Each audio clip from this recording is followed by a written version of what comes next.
enchaîner avec ma soeur Philippe Moïse. Quel genre de défi que tu as pu relever tout au long de ton parcours entrepreneurial?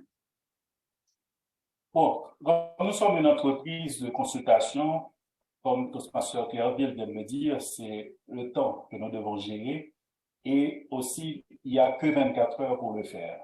Maintenant, ce temps-là est très tributaire à l'environnement sociopolitique puisqu'il faut pouvoir se déplacer ou bien il faut avoir les ressources pour le faire.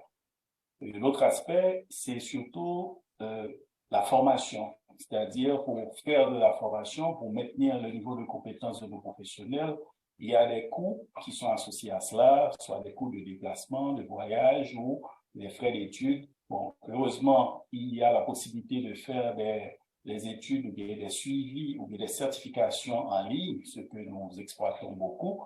Donc, c'est un peu ces coûts élevés d'opération et les déficiences au niveau infrastructure ou technologique, que ce soit au niveau des services de télécommunications, des services des pourvoyeurs de services Internet.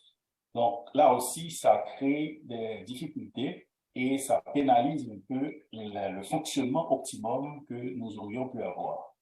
Maintenant, du point de vue personnel, toujours en relation avec le temps, c'est que il n'y a que 24 heures dans la journée et il y a beaucoup d'attentes. Et des attentes qui, des fois, pour garder un style de vie, pour faire la balance qu'il faut entre les besoins du professionnel, les besoins familiaux.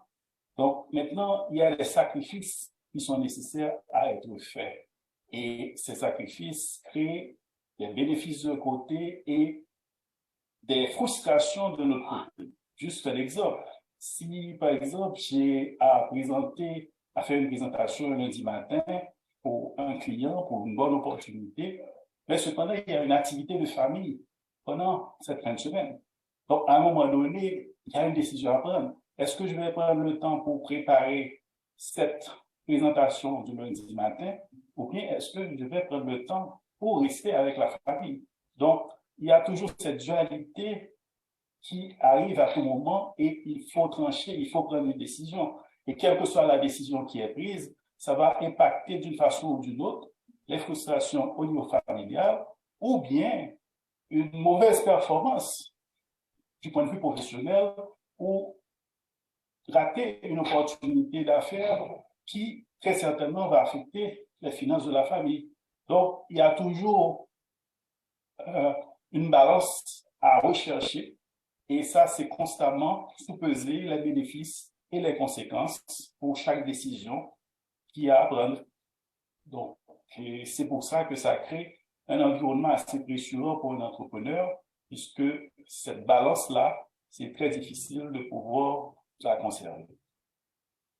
Parfait, ma soeur Moïse, tu as tout à fait raison. Donc, c'est à nous de savoir exactement comment se balancer pour trouver les